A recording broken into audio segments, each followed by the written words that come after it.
Hey, do you ever feel like you need to be a chemist in order to read a nutrition label these days?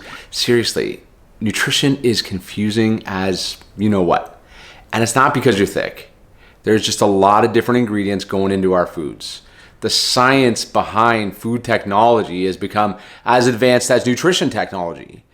Except that food technology advances are not always in our favor. A lot of times, the ingredients that are developed to make foods last longer on the shelves, the preservatives, may not have the same increased longevity effects on our body. Go figure. Well, my name's Joe Rochester. I'm a nutritional therapist and I'm one of the founders of Keto Evolved. And in this video, we're going to give you the basic knowledge on reading labels so that you can rock a keto lifestyle. And as you spend more time with us, you're going to learn heaps about how to protect your health and the health of your families. So please feel free to share this video with other people that you think could benefit from it. Like the video, subscribe to our channel, and we're going to give you all the valuable resources that you need to achieve everything that you want with your health. Now, let's start to make sense of some of the confusion surrounding what's important and what's not important when you read a nutrition label when you're on the keto diet. All right, first thing. Check out the serving size to avoid overconsumption. While the serving size is pretty straightforward, you can see it right in the label, it can often be overlooked. So yeah, you picked up a snack that only has 1 carb per serving. Awesome. But how exactly big is that serving? If you come across a bag that has a small consumption size or lots of servings per bag, then just be careful. Especially if you have a tendency to kind of mindlessly snack. I used to do it all the time, just constantly feeding yourself, and all of a sudden you've had 5-6 servings. Well, then 1 carb per serving becomes 6 carbs, right? So it adds up. So this could quickly max out your allotted carbs per day and roll you right out of ketosis by the time you have your second handful. So number 2, don't stress about calories too much. As opposed to what you've always been told to believe, calories don't matter. Well, they kind of do, but with keto, it's much less important. The number of calories, so long as it's not something astronomical, won't play as much of a role in the end game of keto. So don't worry about these little 100-calorie packs. Okay, third one, aim for high numbers in total fat. Given that keto focuses on a high-fat, low-carb regimen, you're fine with any foods that are medium to high-fat contents. That being said, you're still going to want to look out for trans fats. You see them very clearly on your label, unless you're finding them in grass-fed animal or dairy products. Okay in them. Otherwise, they could be harmful to you no matter what diet you're following. Number 4 is cholesterol. Don't worry about it. The consumption of red meat and cheese and eggs and butter and, of course, our favorite bacon, they're going to have super high cholesterol levels on the nutrition labels, but cholesterol is totally misunderstood. In fact, 75% of the cholesterol in your body is actually made by your liver. So your diet has little effect on your cholesterol levels. So point is, don't worry about cholesterol count. It's going to be higher in your favorite keto foods, but that's okay because your favorite keto foods and your keto diet are going to be lower in sugar. Okay, number 5, and this is another one that's misunderstood. Sodium. We want to keep it high. Other diets are going to tell you to steer clear of sodium, but with keto, it's a very important source of electrolytes.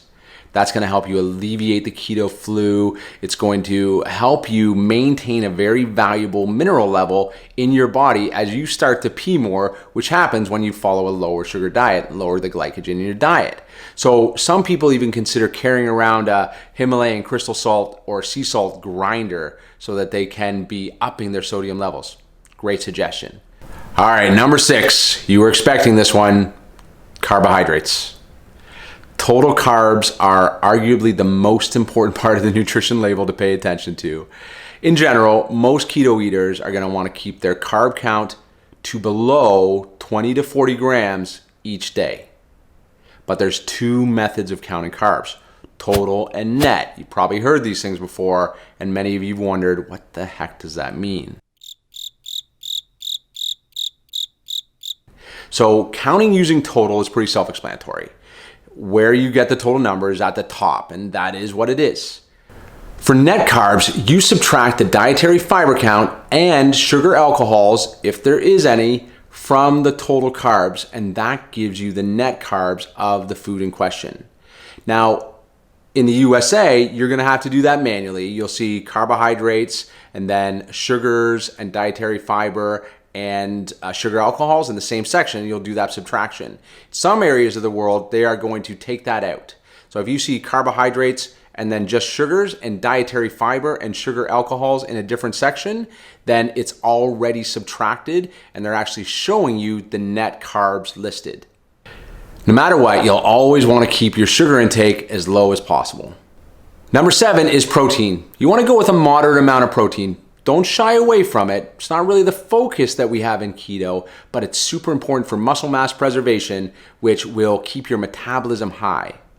So keep it in line with your macros if you know what your macros are. If you don't know what your macros are, it doesn't matter, but we can suggest to you a great calculator if you want to find that out. Okay.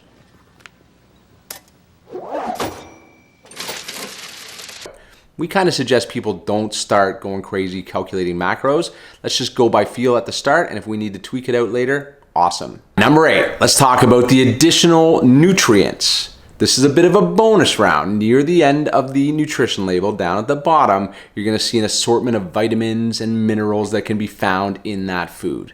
Typically, these are vitamin A, vitamin C, calcium, iron. If you do see products that list out magnesium, vitamin D, or potassium, that's good for you while in keto. Those are also gonna be things that help you with the keto flu and help you with the transition into keto. Number 9. This is a big one. Ignore the daily value percentages. All those percentages in the side column, they are assumed daily percentage breakdowns based on diet guidelines that we're not following. So don't worry about it. The concept of them is not having to do with keto at all. So they're probably just gonna confuse you. Just ignore it. Okay, number 10. Now this is where it can be very confusing, but this is where our coaching will come in very handy to you. The rest of the nutrition label. You gotta watch for those hidden sugars and those hidden things that are gonna spike your blood sugar. Anything that says sugar, of course, we know, but look out for anything with an OS on the end, an OSE, like fructose or sucrose. Those are sugar. Honey, anything with a syrup, those are red flags. Anything that's a numbered preservative or food coloring or flavor, and definitely watch out for those artificial sweeteners. Some of the ones that you're going to see are sucralose, aspartame, acesulfame potassium. There's lots of them. You want to look for, if they do have sweeteners, things like xylitol, erythritol, monk fruit. These are some of our favorites. You'll also want to look out for starchy fillers by avoiding the basics like corn, flour, oats, potato, quinoa, wheat. Same as sugars, starches can work their way into their foods under other names, so avoid things like barley, bran, cornmeal, cornstarch, anything corn, millet, sorghum, and others. Also, my 2 least favorite insulin spiking ingredients for 2021 are maltodextrin and maltitol. If you see them on an ingredient label, just avoid them. Put it back on the shelf. When all else fails, stick to whole foods like low carb vegetables and keto cuts of meats. The ones that we outline in our food guide and our meal plan and our ultimate guide to keto, or any of our keto recipes. These are all value adds when you're in our community. So subscribe to us here and DM us on Instagram, and we'll hook you up with all the resources that you need to get keto adapted, to crush your keto goals, and to rock a keto life. Excellent! Remember, this is just the start of the keto journey for you and for the world. In the last 5 years, everyone's starting to hear about keto. 5 years from now, all of them will be following a more carb appropriate diet and doing things to raise their blood ketone levels on a daily basis. Why? Because that's how we were meant to run, on ketones. And now it's even easier to get back to our native state.